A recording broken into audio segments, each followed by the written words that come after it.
At Jayana Life as an ADM Student! Ano nga ba ang pananaliksik?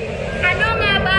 Ang pananaliksik ay ang paghahanap ng impormasyon tungkol sa isang paksa upang masagot ang tanong o malaman ng katotohanan.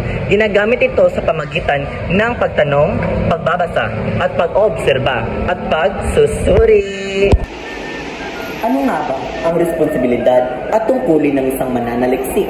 Una, pagiging matapat na mananaliksik.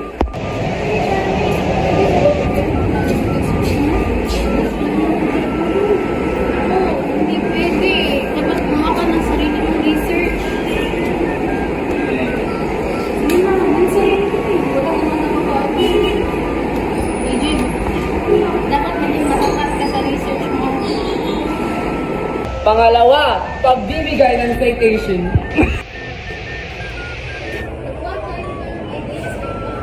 Huwag mo kalimutan maglagay ng citation ha.